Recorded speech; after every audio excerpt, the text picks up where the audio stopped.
ఉన్నోళ్ళు మాటలు చెప్పిపోతారు కానీ పనులు చేయరు. వాళ్ళు ఊళ్ళో ఉంటారు, వాళ్ళు ఉండరు. వాళ్ళు అధికారం పోయినాక ఎటు పోతారో మీ అందరికి తెలుసు. నేనైతే ఇన్నే ఉంటా. కావాలంటే ఇంకో 4 గొర్రెలు కొనుక్కొని మీతోటే పోతుంటా, కానీ నేనైతే హైదరాబాద్ పోయేటోని కాదు. సరే అన్న, మీరు అవన్నీ కూడినాక ఫోటోలు తీసుకొచ్చి నేను పని చేపిస్తాను. అదే మాట మీద ఒకటే మాట మీద అవి చేసుకుని వచ్చి భారతీయ జనతా పార్టీ మా ఎంపీటీసీలు సర్పంచ్లు ఎవరున్నా కానీ సంఘం కొద్దిగా ఒకటై మీ పిల్లల భవిష్యత్తు మోడీ చూసుకుంటారు కాబట్టి భారతీయ జనతా పార్టీకి మనం వేస్తే అట్లీస్ట్ యువతకు మీ పిల్లలందరికీ తను కాపాడేది ఉంటుంది.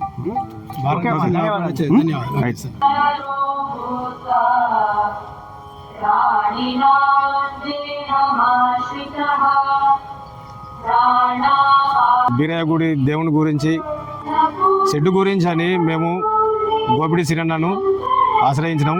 ఎంపీ ద్వారా నుంచి మాకు నిధులు రావడం జరిగింది. ఈరోజు ప్రొసీడింగ్ పేపర్ ఇవ్వడం జరిగింది. మన ధర్మపురి అరవింద్ అన్నకు ఎంతో కృతజ్ఞతలు చెప్తున్నాం. అదే మా సంఘం తరపున, అందరి తరపున, మా తరపున అరవింద్ అన్నకు కృతజ్ఞతలు తెలుపుతున్నాము.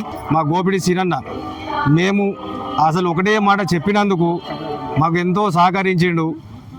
ఇట్లా మాకు ఎల్లవేళలా మాకు కొంచెం సహకరించాలని మా యొక్క మనవి. వీళ్ళు చెప్పలే చేయలే, నాకు అప్లికేషన్ కూడా ఇవ్వలే. నేను ఖాళీ హోటల్ కార్డు ఇచ్చిన మాటతోటే దీన్ని తీసుకొచ్చిన. మొన్ననే వచ్చింది, డైరెక్ట్ తీసుకొని వచ్చే మీ అందరికి చెప్తాను అనుకున్నా. ఇవాళ టైం వచ్చింది, పైసలు కూడా రెడీ ఉన్నాయి. ఎంపీ రికార్డ్ చేసుకోర్రి, పైసలు తీసుకోండి. ఏది ఉన్నా ఇప్పుడు వచ్చే ఎలక్షన్లో మాత్రం మా బీజేపీ నుంచి ఎవరు నిలబడతారో వాళ్ళకు అయితే గెలిపించి